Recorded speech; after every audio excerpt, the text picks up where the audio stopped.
Ladies and gentlemen, we're back for episode 11 of the Loose Lugs podcast. I am your host, AJ. With me, as always, my co-host, Ryan. What's up, AJ? How you been? Oh, man. What a weekend. What a wild weekend it was. That it was.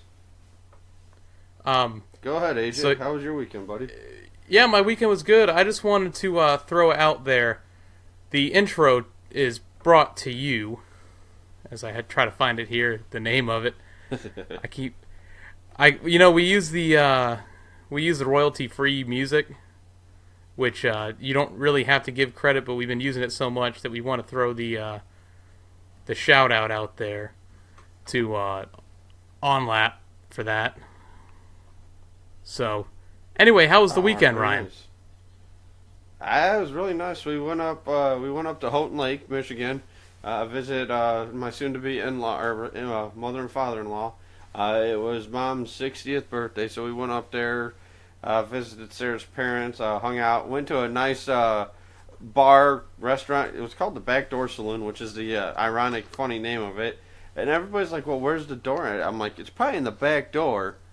So it was the Backdoor Saloon. They actually have some snow up there, which was awesome to see. I love the winter weather. I love the snow. I had a really good chicken Caesar wrap, some deep fried pickles, which were amazing.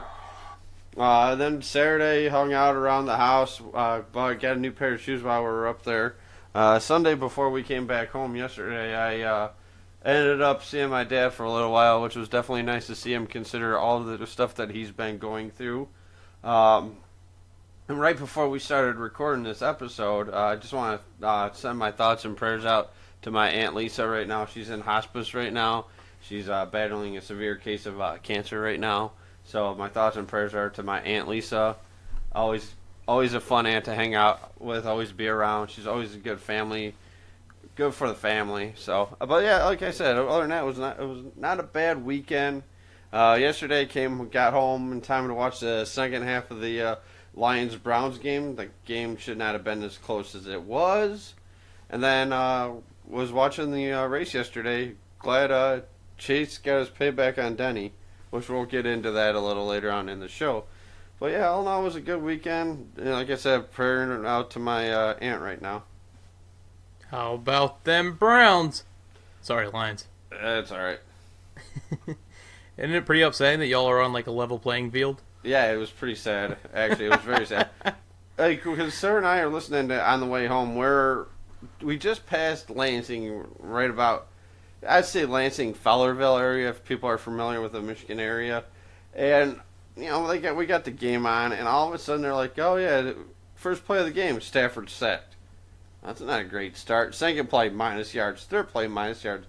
Oh, this is a great start, guys. I'm like, it's the Browns. I'm not going to say exactly how I was saying it. It was the bleeping Browns. Yeah, come on. This is why I don't think Caldwell's that good of a head coach. But that's another podcast down the line. The Fords love Caldwell, though. Oh, yeah, that Martha. She loves her some Jim Caldwell, as our boy T likes to say. Man, I love me some Jim Caldwell. So, AJ, how was your weekend, man? So, Saturday night, fortunately, I missed the meltdown in Auburn. Lucky. I actually I got asked by my uncle and my grandpa if I wanted to go to the local short track Saturday night, and I said yeah. Yes, please. So I actually did start watching the Georgia game, and I saw, at least when I stopped watching, they were winning.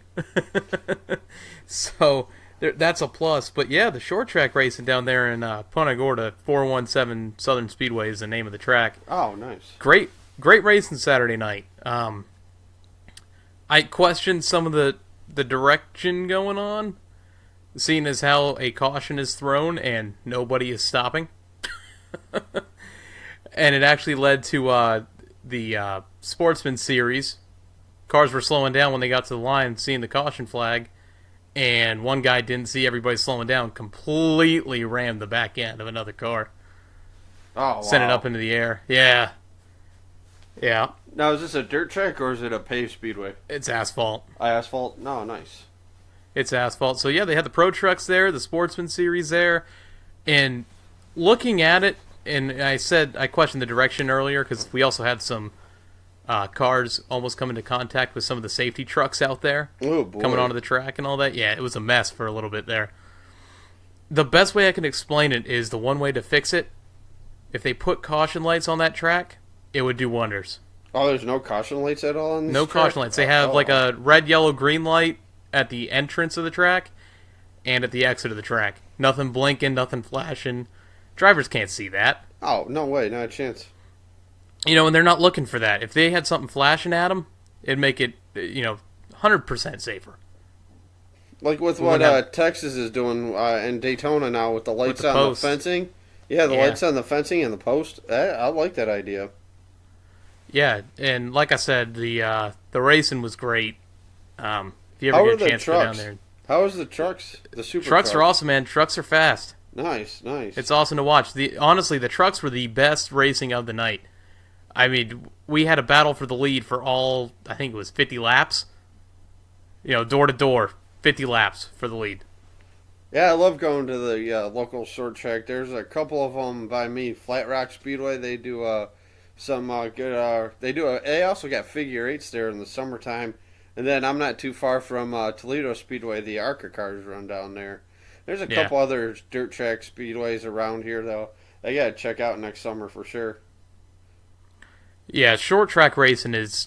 It's what the sport grew up on. So it's awesome to go back to those roots of it. These are people that work your regular 9-to-5 jobs, and then on Saturday fix the car up and load it up and go racing. That's how racing started. That it is. There was a gentleman when Sarah and I went up Memorial Day weekend to the Merritt Speedway, the dirt track. There was a gentleman, I posted on their Facebook page. He sends me a message. He's like, "Oh, whereabouts in Garden City did you live?" Because he was from Garden City, and I'm like, "Wow, that's a small world." Because he lived right around the block from where I was at, and then he went up there. When we went up to the race, he was up there, and he was the only car. He was racing a 4-cylinder. It was basically your street stock cars, and he turned out he's the one that flipped his car. And I'm like, "Hey, that's the guy I'm here to see race," and he flipped his car, which is kind of funny too, dude. There was this guy sitting in front of us who I swear knew every driver on the track. Oh, wow. It was, I don't know if he actually knew him, but there was a red flag, all the cars stopped in front of us. And this dude jumps the seats, goes down to the fence, and starts trying to talk to this dude in this car. Yeah. And people at home aren't going to be able to see this, but he's doing this along the fence, giving him a thumbs up. And he walks away after saying something. Another old guy comes up to the same driver, yells for him, and does one of these at him, giving him the bird. Nice, the double bird, nice. I thought it was one of the funniest things I've ever seen at a track. Oh, I bet. Yeah, the guy when we were at the track, this was back, like I said, Memorial Day weekend. Newlyweds, they went there for, after the reception. They went to the dirt track. She was in her wedding gown. The guy was in his, he had a nice shirt on and a tux shirt on and everything like that. He knew most of the drivers too. I'm like, oh wow, must be coming. He went there every weekend, that's for sure. Yeah, like I said, short track racing, it's fun. It's fun to watch. So Ryan, we got the Final Four set. How about that? We got the Final Four set this weekend. All three series. It was a hectic weekend. Plus, finding out the news that I had just recently found out before we came on for the show tonight. I thought we had some really good racing. That truck race Friday night, I was watching the majority of it on my Fox Sports Go app. Awesome if no one's ever had it. It's a little delayed, but unbelievable, that truck race. Some of the most violent wrecks I think I've seen at Phoenix in a while.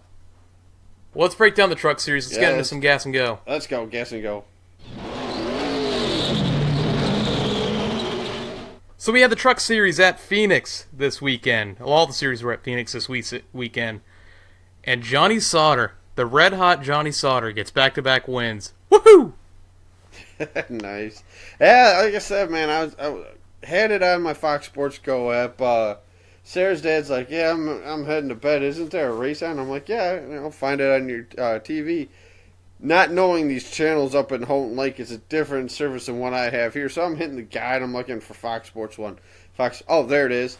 And then, because they had, 3 red flags in a row after the 3 wrecks. I know there's a lot of, with the Austin Cindric and the Ben Rose incident, that was a racing deal right there. Yeah, you know what? Let's get into that real quick, because Ben Rhodes came down on Cindric on that restart. Yeah, he did. And Cindric didn't move at all. No, he held his line. Yeah, it was all on Ben Rhodes, who clipped his front fender. And then there was people on Facebook, because it was on the Fox Sports Facebook page, were like, is that dirty racing or was it clean racing? I put on there, I'm like, that's clean racing. Cindric had the preferred line. Rose went up. Rose thought he had room to get down. He didn't. He got spun. And unfortunately, it ended his shot at a championship. Yeah, I mean, you live by the sword, you die by the sword. In that situation, he did exactly what Logano and Edwards went through at Homestead last year. Exactly, he held his line. Everyone getting pissed off at Cindric after it is stupid, because it's not his fault. If Rhodes was a little bit smarter, he would have maybe drove it deeper into the corner. Yeah, that's where was the spotter head on that? That's for sure. Yeah, I mean, I think he's not listening to the spotter in that situation. I think he's looking in the mirror and trying to keep the position. But Cindric had it. Yeah, it's Rhodes' fault. And I thought my man JHN was going to get that win on Friday night. I'm like, man, how close was he? I take the gamble, man. I'm like, oh, come on. I need to brag up on the podcast about something. Get up there and win this thing. Just when you think, just fell short. Just when you think John Hunter Nemechek is down and out in this series, he just comes back through. That he does. He makes it hard to count him out, even though you think he's already out. Because he's clutch, man. Clutch driving. Yeah, and that last red flag that they had when 3 red flags, by the way. Yeah, 3 red flags. Yeah, the Ryan Truex wreck that got into the air after he hit the wall. That was pretty impressive right there. And then it was gnarly for sure. What was it? The Gregson and Christopher Bell accident before the final restart. They showed the John Hunter Nemechek truck, and that tire of his was so low. I'm like, man, he's gonna have to come to pit road. There's no way he's gonna get back up there. He stayed out there and almost won the thing. But that Sauter restart was a great restart to get him the win. Yeah, that whole Christopher Bell and Noah Gragson, right? Yeah, right. That was just hard-nosed racing going into the turn. Oh, of course it was. You know, that's nothing between those two drivers right there. There's no controversy there. That's just hard-nosed racing. Exactly. That's going for the win. That's what this weekend was down to. Hey, win and I'm in. And I'm in. Wow, tongue twister right there. How many beers you had tonight? None as of yet. How many beers did you have watching that Lions game yesterday? Oh, I could have drank a case watching that.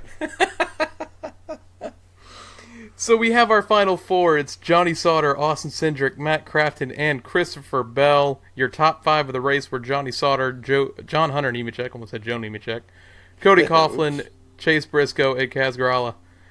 So, with that being said, Brian, we're going into Homestead.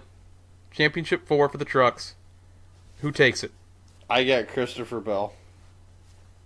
You know, I had predicted this playoff for the trucks almost 100% right. I had Briscoe instead of Cindric in. Oh, did you? Oh, flip the 2. And my pick to win it was Christopher Bell.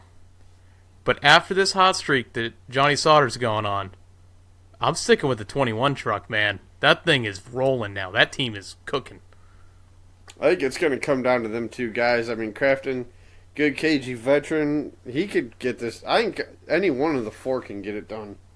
Oh, there's no doubt. That's the one nice thing about the truck series is you really, it's easy to say Christopher Bell's going to win, but you've got 4 drivers here that can easily win this weekend. Exactly. All 4 have done it this year. that they have it. I think Friday night, 7:30, Fox Sports 1. I think we're going to see one of the races of the year right there at Homestead with that truck race. Oh yeah, it's gonna be fun. It's gonna be fun to watch. I'm looking forward to it. I know I'll be in front of my TV watching that and probably be on Xbox as well, going back and forth. Yeah, I think I got softball Friday night. I might miss some of it, but I'll record it so I can watch it back. I record every truck race. Let's go into the Xfinity Series. That's right. And I'm about to do it again. William Byron wins, clinches a spot in the Final Four. Woohoo! That's right.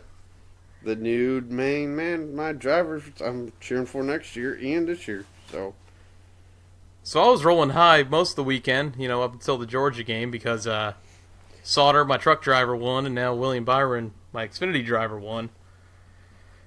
But like I said, I did not see this race because of what I was doing this weekend. And news came out before the race, Ryan, that Junior Motorsports pit crews were stuck in Kentucky. Yeah, something about the plane or something I heard. Yeah. I try to follow, like I said, I tried to follow it up on Facebook. I ended up waking up about 12:30 Saturday, and her dad was watching. I forgot what they were watching. We ended up going around town, going to some hot spots up in Houghton Lake. Walmart is a hot spot in Houghton Lake. But no, we ended up. I'm trying to read it in my phone when I'm not in her parents' house. I have no service anywhere up there. I don't get it. Like I turn off Wi-Fi. I got 4K or 4G, and I'm like, this should work. This should work. And for some reason, it doesn't work up there that good. And then I seen the Parker Kligerman story about the Junior Motorsports pit crews missing the race. Yeah, I was at lunch with the girlfriend when that happened. And I'm looking on Twitter because Bob Pockris had tweeted out that the pit crews were stuck, and Junior retweeted something like "uh-oh" or something like that. I wonder if he even knew. I don't think he knew. It sounds like from the ordeal, but they filled the all four teams up, which was good. Yeah, and Ricky Stenhouse responded with, "Hey, I'll change the tires if you need me to." All that on Twitter, man. That Twitter's something else, man. I enjoy that. Junior the gas man, Ricky Stenhouse tire carrier, tire changer. Let's go. Man, who else would you put on there though? Who would be the Jack? I'd put. Well, he was already in the race, but Brendan Gaughan, there'd be my Jack man. I know for sure I wouldn't put Clinton Boyer in there. I don't think he could pay attention too well. No, not at all. He'd be off looking in other directions. What's going on here?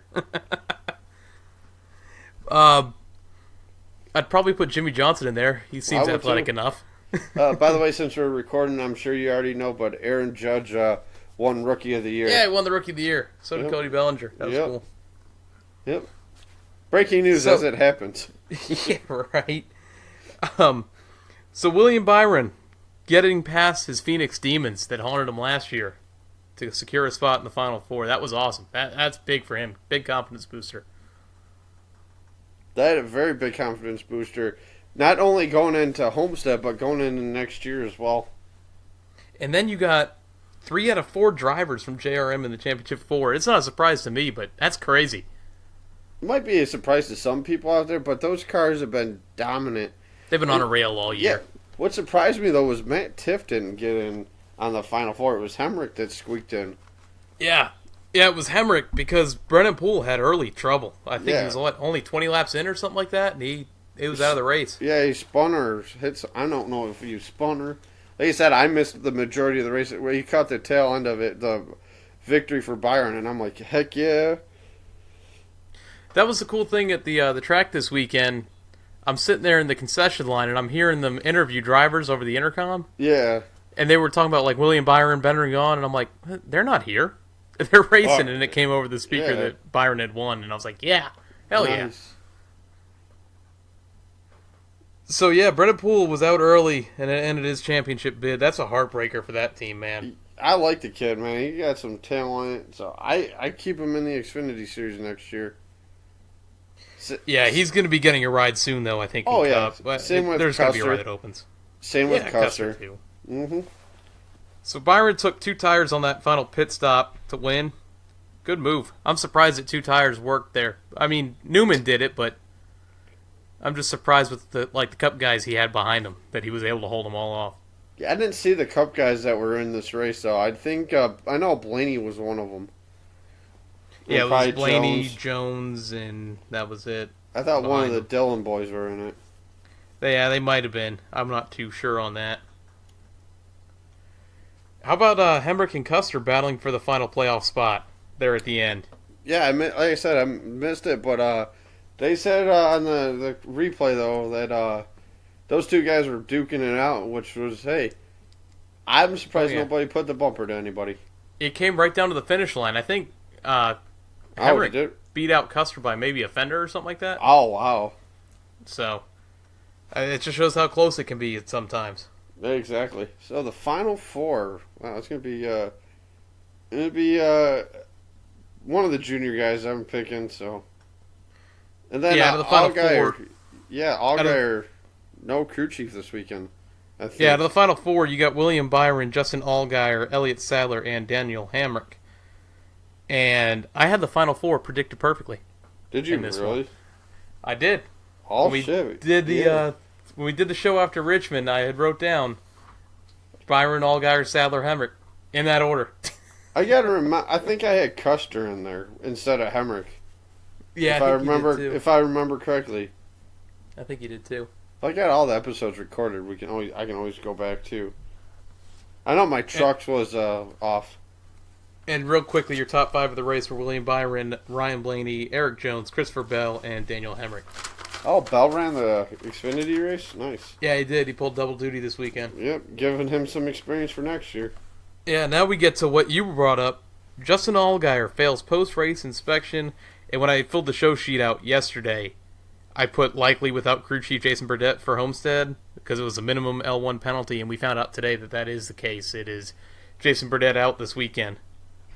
That's a big blow. They say who's going to fill in for him? I didn't see, and I don't even know who they'd bring over, to be honest with you. I don't either. It seems like, between Hendrick and JRM, they got their hands full this weekend. Yeah, they do. I was going to pick Allgaier going into Homestead, but finding out this information right now, I don't think I can do that.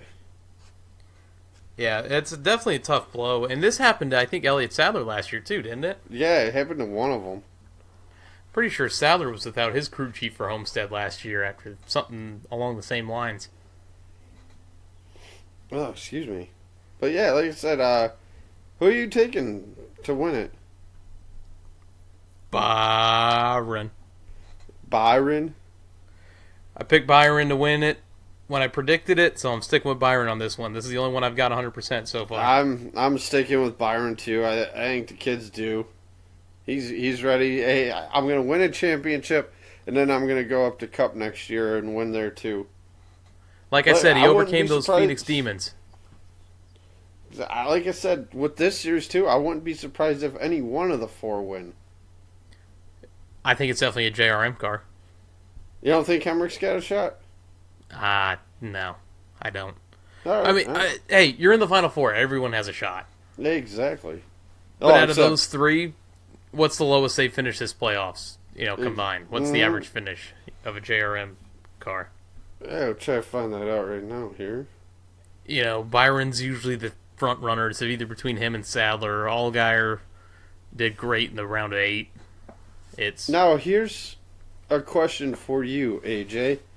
Say Elliott Sadler wins the championship without winning a race. Yay or nay? Oh, yay. It would completely foil this system. Yeah, exactly. I hate stage racing. I've been saying it from the start. I hate it.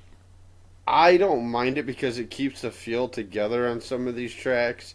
Some of the stages are way too drawn out. Like, if you're at a 200-lap race, even segments, don't make one segment, I want to do this segment 25 laps. I want to do this segment 28 and a half laps. A figure of speech, so to say. But I like the stage racing. Obviously, like we said, we're going into the Monster Energy Cup Series. standings that obviously we knew Truex didn't even have to win this round to make it, and he so happens. Yeah, man, I hate going to a restrictor plate track with stage racing. It's annoying to me. Oh yeah, but at any rate, next race is Saturday for the Xfinity Series. It's gonna be on NBCSN at 3:30 Eastern. NBCSN. Oh, should have been. Yeah, it's not an NBC one, but yeah, it's because that Notre Dame game's on. Yeah, wow, they showed up, didn't they? That's all about the U. Yeah, that's right. Moving on to the Monster Energy NASCAR Cup Series. It was at Phoenix this weekend, and an emotional Matt Kenseth gets his potential final win of his Cup career. That's awesome to see. I hate that he had to pass Chase to do it, but it was awesome to see nonetheless.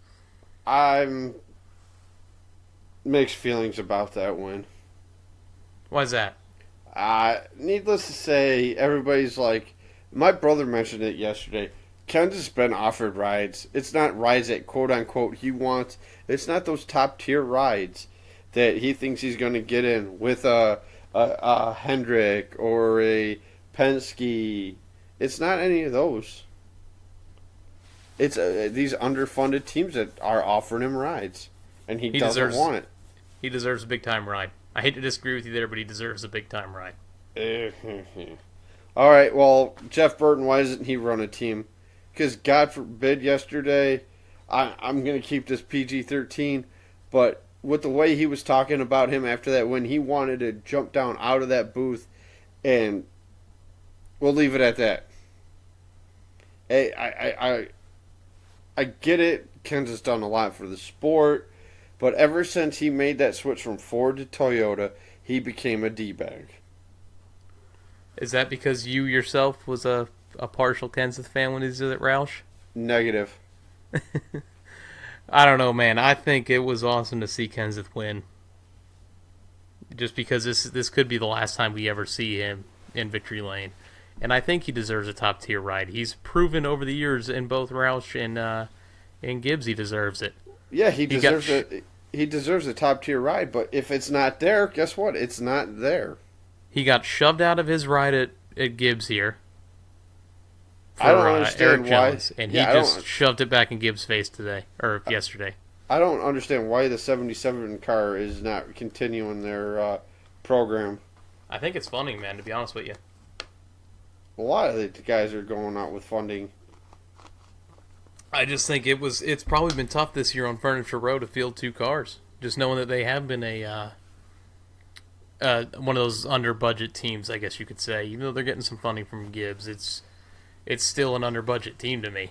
It's still a low budget team, I should say. That's why Danica would be perfect in that ride right there, bringing sponsorships. And moving on. Like I said, Hamlin dominates this race yesterday, and Chase finally got payback. Yep. And like I said on Facebook, Twitter after the race, a wise man once said, "Payback's a bitch." And it is. I was saying that all over the message boards last night, and all these Hamlin people are like, "Grow up, Chase. Denny wrecked you." Yeah, you just said it. Denny wrecked him. Guess what? Payback is a bitch. Deal with it. Yeah, I have no problem with it. And then, I forget who, I think it was Parker Kligerman was the reporter for this. And they asked Denny after he got out of the car and whatever, "Do you think your apology could have saved this from happening?" Get out of here. Yeah, exactly. Apologies in NASCAR are meaningless. Speaking of Denny Hamlin, our good buddy Jeff's wife, Amy, is a diehard Denny Hamlin fan, and I guess she was irate at what happened yesterday. Yeah, what did Jeff say in the group chat? If you don't hear from me, it's because Amy did something or something like that. I'll pull it up here in a minute. So, but yeah, he said, "Oh God, Amy is pissed. If this is my last text, I will miss you all." Oh, that's awesome, man. Spot on, Jeff. Spot on, yeah, Jeff. It was very spot on. Uh-huh. Well, I guess, I mean, Denny knew it was coming, obviously. He even basically said in his interview. But I'm not surprised. I'm glad it happened. I know my apartment got pretty loud for it when that happened. You know, there's a side yesterday that we saw at Chase Elliott that we haven't seen all year, and that's the aggressive side. Race people the way they race you. And man, now that he started learning how to use that bumper, the wind's coming. I keep saying it every week. The wind's coming. And we keep saying it until it happens. It's like the line in GoldenEye. Use bumper. That's what it's there for. Yep, that's what it's there. That's what it's there for.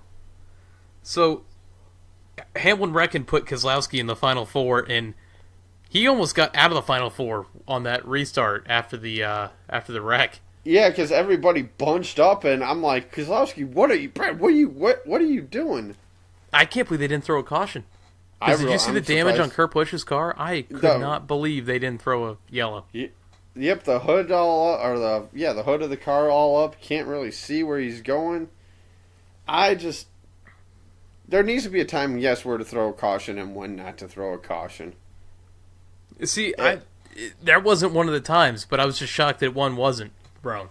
I was shocked too. Yeah, exactly. Because usually, I mean, a guy spins all the way away from all the leaders and they throw a caution. And this time, people actually hit each other. But yeah, like I said, the whole with how Keselowski got in based on the points, I think they may do a little tweaking with that, which I wouldn't be surprised with. Yeah, the stages again coming into play. Where did Keselowski finish yesterday? 16th or 17th? No, I thought he was in the top 5, wasn't he? No, you remember that? Yeah, he backed up. That's right. He backed off after that and just kind of rode around a little bit. Yeah, he rode around. Because then his oil temps or water temps were going up. Yeah, his temps rose up. While Chase finishes in second, I'm glad Keselowski got in. I don't think he's going to win the title. The party in Dawsonville would have never ended if he would have won yesterday. I tell you what, if Chase Elliott would have won that race yesterday, he'd be winning the title. I told you what was it Friday night? If Chase wins Sunday, I'm getting my tickets for Homestead. Yeah. And there with about 7 laps to go, I had my thumb on the button. So what was the shocking moment in that race for you, by the way? Shocking moment would have to be the tire beads melting all these tire beads getting melted from the brake rotors. Yep. I didn't think that would be a problem. Mine is Jimmy getting eliminated right off the bat. I mean, I knew I didn't have a strong feeling about him advancing though, but to hit the wall like that and be done. I mean, really? That's another your race. Another shocking moment was Larson with his 4 straight DNF, but with the whole Jimmy thing, just off the bat of that race, it was bad because Chad had radioed in saying, and Jeff Gluck tweeted this. That's how I know this. Yeah, I saw that. I laughed at that too. He said something like, why haven't you moved up yet? Other guys moved up and they've gained 0.2 of a second or 0.02 of a second on the leader. And he goes, I tried it and I was losing ground to them, so I went back down to what was working. And Chad said something back, and I forget what it was. He fired back something, and Jimmy said, your headphone or your headset sounded funny. I can't hear you. And Chad fine, I'll just take it off then. Yep. So they weren't on the same page, it seemed, all day. And so the bid for 8 is done. I think it's the pressure of this final race, knowing that you have to win in order to get in, which was the scenario he was in yesterday.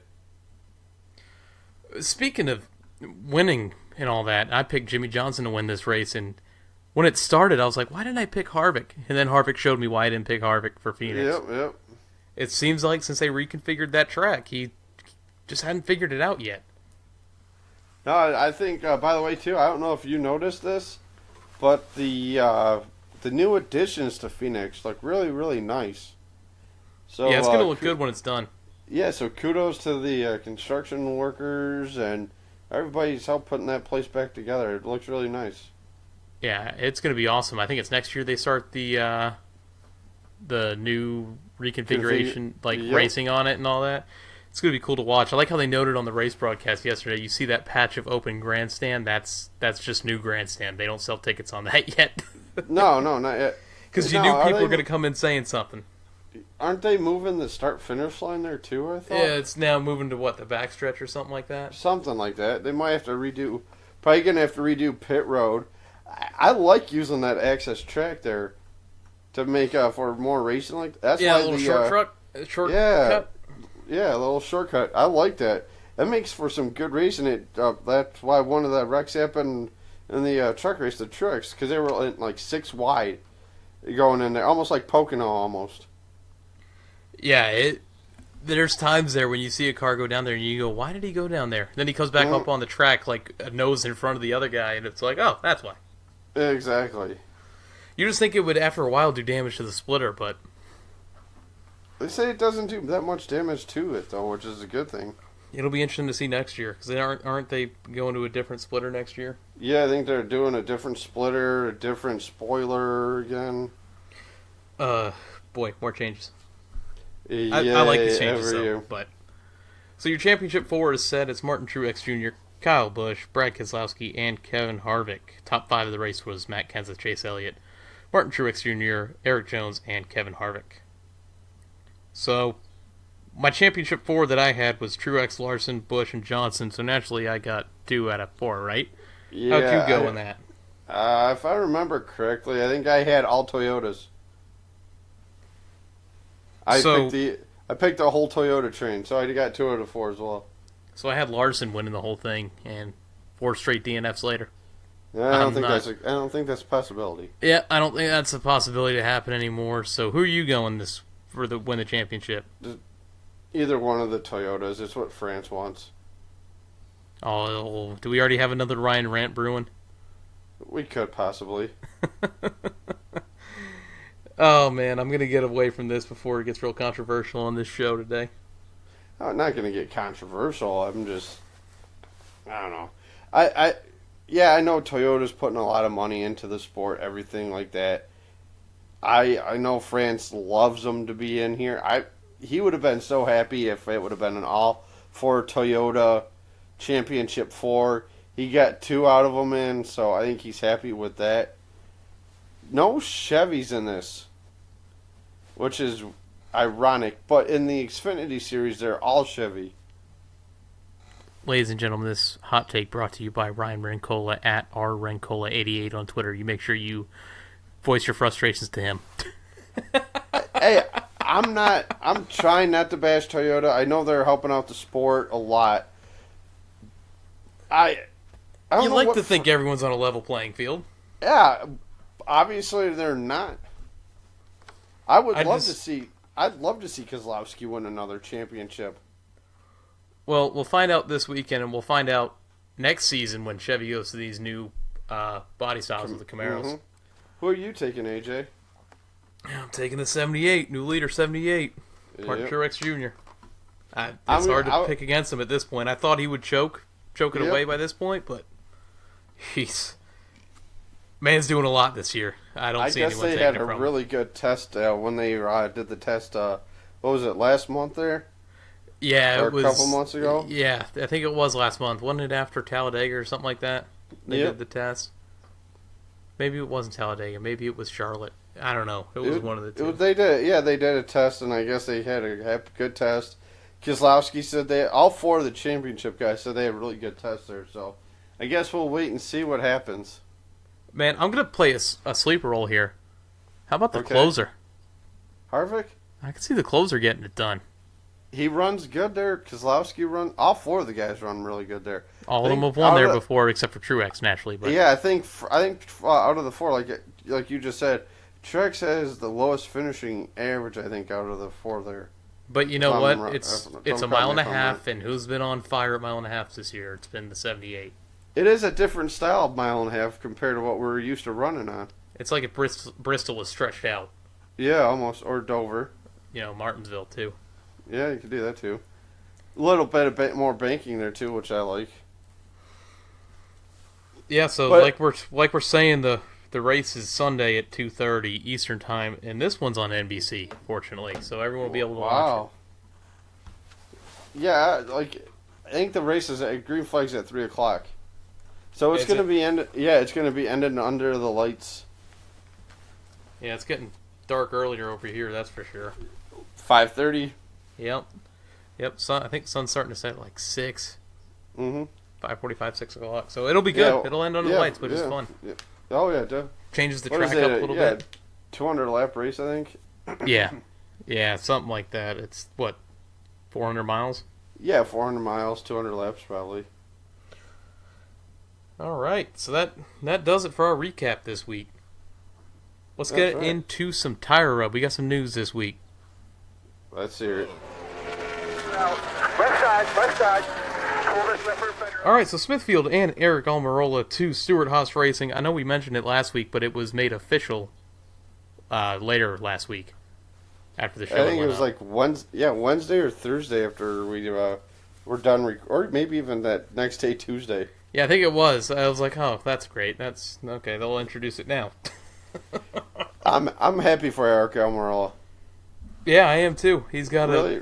a quality ride. Now we can see if the whole Smithfield thing with RPM was really about performance or what, because they're following him. Just remember, with our partners from Smithfield Foods, our overhead shots. Yeah. Speaking of Stewart Haas Racing, still no deal for Kurt Busch, and I heard Tony Stewart say that they were close to getting a deal done, but I'm surprised that it's this late in the season. There's still not a deal for next year. No, not at all. Might be a 1-year deal, a 5-year deal. Who knows? It's definitely a 1-year deal, because you got to think that's Custer's ride after next year. Oh yeah, I think it's Custer's right too. Unless Harvick decides to jump ship and go back to Chevy. I don't see that happening. He just inked the extension with Stewart Haas this year. Yeah, but I don't know if he likes driving in that blue oval. He's doing all right this season, that's for sure. Yeah, out of the Stewart Haas, man. Yeah. Getting into the playoff, being in the Final Four, new make this year. I don't think anybody saw that coming. No, it's definitely been a pretty decent surprise, to be honest with you, because besides Penske, it seems Fords are starting to get relevant again. Winning a lot of races this year between the Wood brothers, Roush, and Yep. Stewart Haas Penske. So it's definitely a pleasant surprise to see the blue oval back up front. I being a Mark Martin fan for all my life, it sucked when he went to Toyota, but we won't get into that. But when him in the Valvoline and Viagra car, man, some of the best times I've seen, man. Yep. We got a spotter for William Byron next season. Tab Boyd, who is currently spotting for Joey Logano in the Cup Series and Johnny Sauter in the Truck Series. It's going to be a big pickup and a big help for Byron next season to have a veteran like Tab Boyd up there. What am I doing right now on the screen? Thumbs up. A double thumbs up. I absolutely love this move. I cannot wait for it to come into play. I wish you'd be able to spot for him this weekend at Homestead just to get the feel for it, but I'm sure during all that testing down in Daytona, you're going to get a lot of familiarity with everybody. I absolutely am 110% on board with this. Yeah, I've seen some teams do this with some new drivers, and they'll actually sit on top of the spotter stand for a couple races and really listen into what the spotters are giving the drivers and that. I wonder if you see Byron on top of the roof this weekend listening to Tab. You might. He'll be down there still. Yeah, he will. Hopefully celebrating a championship. I wonder if Bowman's going to get in this race this weekend. I haven't heard anything on that. I know they wanted to get him in a couple. He ran at Phoenix, by the way. Yeah, I don't know if Bowman raced at Phoenix, what, for the 42? Yeah, for the 42, Justin Marks.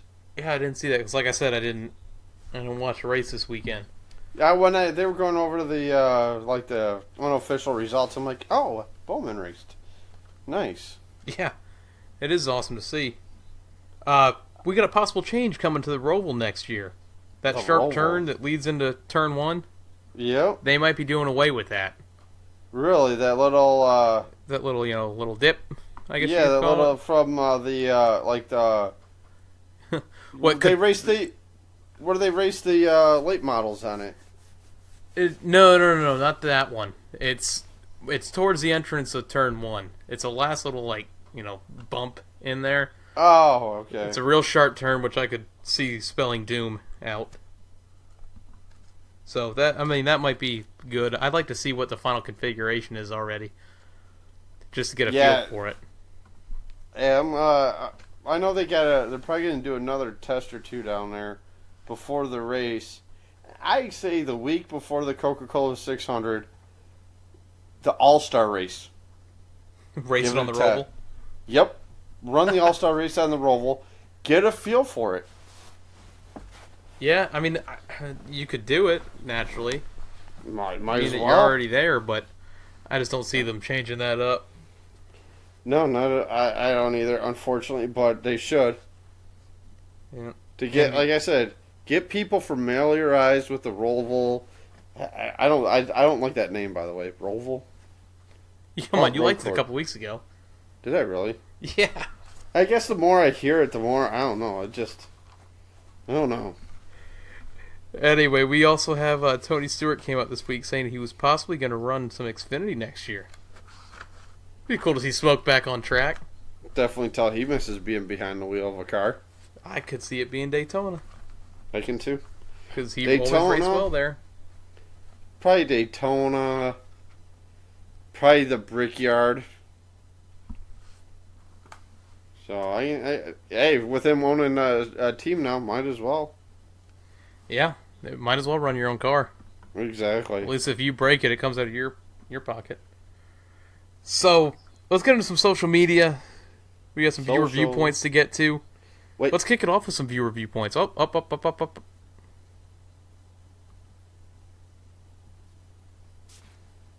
All right. So now that we have that out of the way, Oops. we got some sound effects this week.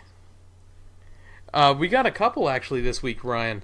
Oh, nice. We got one from the_Wilson429, William Sokyu, who always gives in his tweets and stuff to the show. We appreciate it. He came out and said, completely blew out 1.5 miles in terms of competition. Why in the world are they reconfiguring? Wouldn't be surprised if Kenseth runs some Xfinity to JGR next year, like basically what Casey Mears did with Den Betsy this year, I guess was the name of it, right? Yeah, oh yeah. Him and Eric Almirola split duties with them. It's an RPM affiliate. I could see it. So, yeah, I could too. I mean, Kenseth to me could fill in maybe for Junior Motorsports next year, seeing as how they're going to need a driver for the 9. Yeah, unless they sign a guy that we don't know anything about. I mean, they did sign who? Cindric this year, right? Or not Cindric, Tyler Reddick. Yeah, Reddick, yeah. I don't know if he's driving the 88 or the 9 next year, but I could see him filling in there. He could go race for Harvick. He could go race for RCR. Any one of the rides is open. Exactly. Hell, JGR. They'll probably have a team open next year. Could race for Kurt Busch if he decides to bring his team back. Yeah, I still think he's going to end up in a ride before Daytona. Yeah, I hope so. Yeah, we'll wait and see. And then that was on Twitter, so now we go to Facebook. We had a couple here. We had one from you. Hamlin got what he deserved, is what you said. That's right. Patrick Drone? Sorry, Amy. Patrick Drone said it was wild toward the end. Happy for Kenseth getting what could be his final win. I can't wait for Homestead. Patrick can't. I agree with you. Homestead should be very entertaining for sure. Homestead's going to be fun for sure. We had Jeff comment in. Our buddy Jeff, we read the text message from. And I was kind of blown back by this comment because I thought we had a great race this weekend. But he said, boring race with the setup of 5 drivers, 1 spot left. Thought it would be a little more dramatic and entertaining. I thought it was pretty entertaining. Well, with the fact that Chase leading and then you seen Kenseth catching, Keselowski being out if Chase wins, and then Chase gets past and then he tried to catch back up. I think the tires just went away on that machine right there. Yeah, that's how I described it today.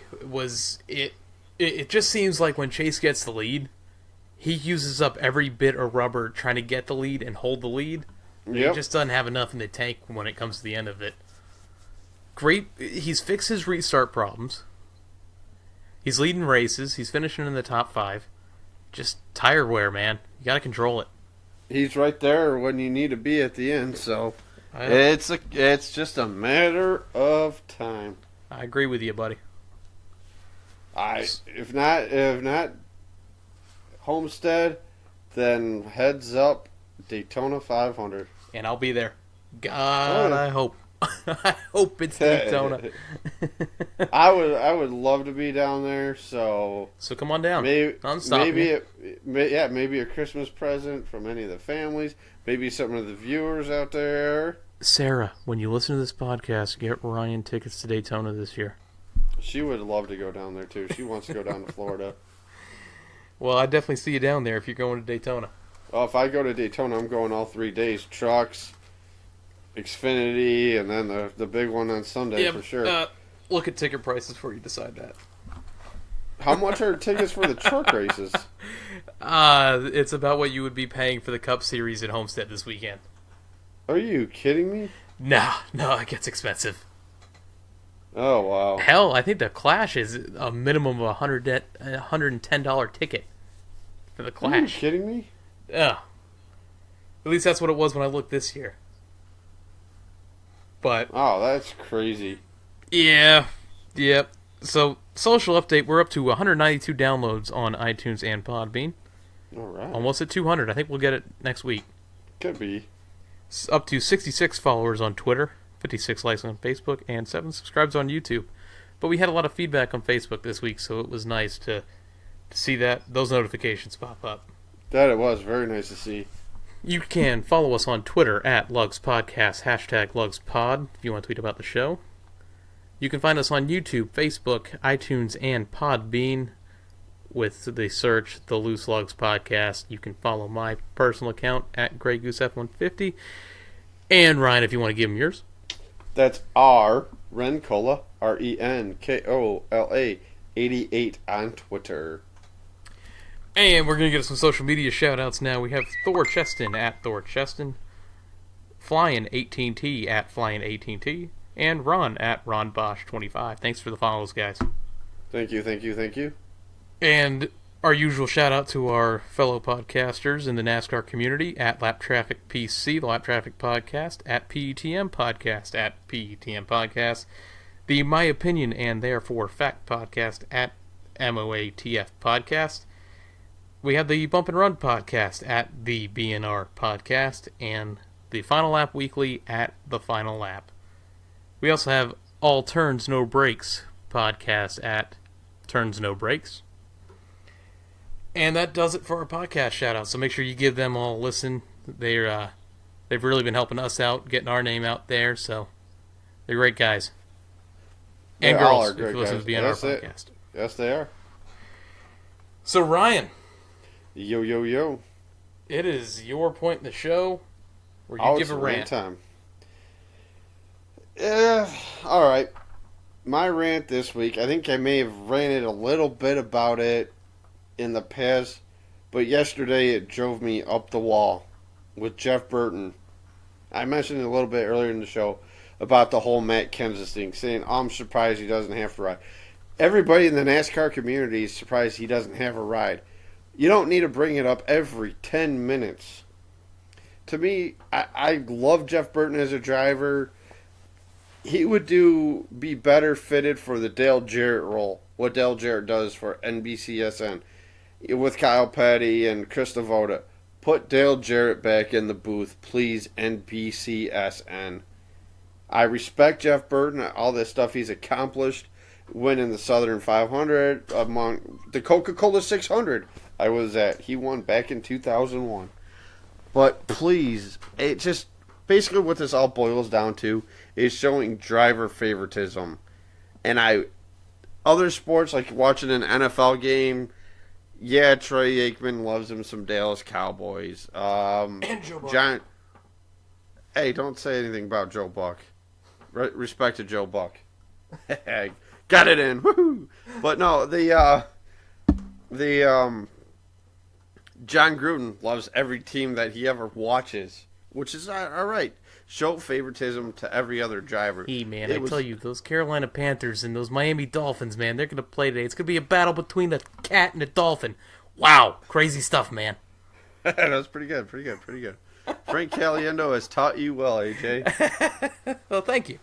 Yeah, you're welcome. But yeah, like I said, just it was unreal. Like, even Sarah was like, man, Burton loves him some Kansas. I understand they used to be teammates at Roush. Good friends still, but everybody's shocked that he doesn't have a ride. Am I shocked? Yes. Would I like to see him in a top tier ride? Yes. But if he takes a year off, then comes back, then it happens. Also, off the subject, I don't know if any of our podcast listeners are professional wrestling fans.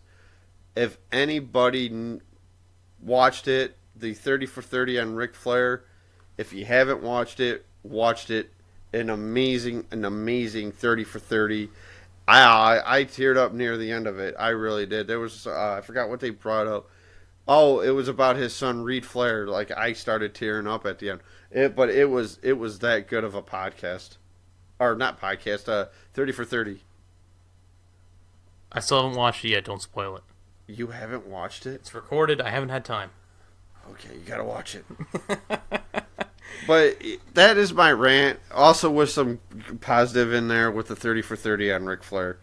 Woo! I have a little mini rant myself. Oh, let's hear it. Wait, AJ, your rant is brought to you by Blue Slugs Podcast. Yeah, just being pissed off. There you go, being pissed off, AJ. Let's hear it.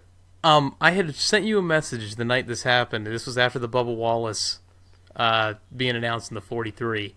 Yep. And some jackass on Twitter. Yep. Just feeding into the whole racist remarks and, talking about how on a tweet where Bubba was talking about his grandmother, what did she get shot by the police or something like that. Dude, shut the hell up. This guy later resigned from a school where he's a coach at. Good. Yeah, Get volleyball the hell coach. out. I feel bad for his kids, man. That kind of hatred has no room in sports, in life, anything like that. Look yourself in the mirror, man. It ain't just you out here. We're all in this together. We're all in here to help each other out, and that made me sick to my stomach.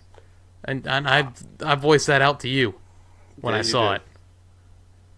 I even responded to Bubba on Twitter myself. I've personally met Bubba, and Bubba is one of the most genuine, caring gentlemen in the garage. It's unbelievable. My buddy Ryan had a Slipknot shirt on, and he was in front of me, and I heard Bubba go, "That's an awesome shirt, man. I've seen Slipknot like 4 or 5 times." And I'm like, holy cow. And me and Bubba got talking on Slipknot. Asked him what his favorite Slipknot song was. Everything, above. I'm like, I met you at Roush in Livonia, Michigan, man. You are one of the most approachable guys in the garage area, man. Don't let that stop you. Him and a couple others in the community liked my tweet on that. I'm like, holy cow, wow. This is what this country's coming down to, and it's a damn shame. Absolutely shame. This guy had then done something like there's so many thousand other drivers that are more deserving, and the irony in that was it was like some number for a clan or something out in Alabama or something like that. Like the significance of his numbers. Like it still pisses me off. That dude is so deserving of the ride he's in. He has fought long and hard to get a cup ride. Former truck champion. Yeah. Had to tough it out in Xfinity Series with low-budget teams and underpowered cars. To finally get in the position he's in, the man has paid his dues. He deserves it. I am sick and tired of this. It's just NASCAR trying to be diverse and all this. It's not a publicity stunt. This kid's for real. That he is. He's very real. And unfortunately, like you said, with the underfunding with the Roush program, unfortunately, it happens. It's what happens in the sport. And I think he's gonna do really well in this 43 car. I know Petty likes him. The crew chief Blickensderfer, he likes him. And I think there's some good things to come from Bubba Wallace this year. And for that former volleyball teacher coach now, stay off social media, stay away from the track. We don't want anybody you're not welcome like you here there. anymore. No, you're not. And the sad part is this guy is well known around the NASCAR community. So, What, the guy that said this? yeah. Really? Yeah, he can stay the hell away from the track. I'm telling you, the color on your skin doesn't drive the car. You drive the car. Exactly. Man, Yeah. what is this with this? The guy trying to attack Denny Hamlin and at Martinsville, and now social media outcasts like this. I've had 2 rants this season, and it's all been because of stupid fans. Wow. AJ, we need to, instead of do a Ryan rant, we need to do a Ryan and AJ rant segment.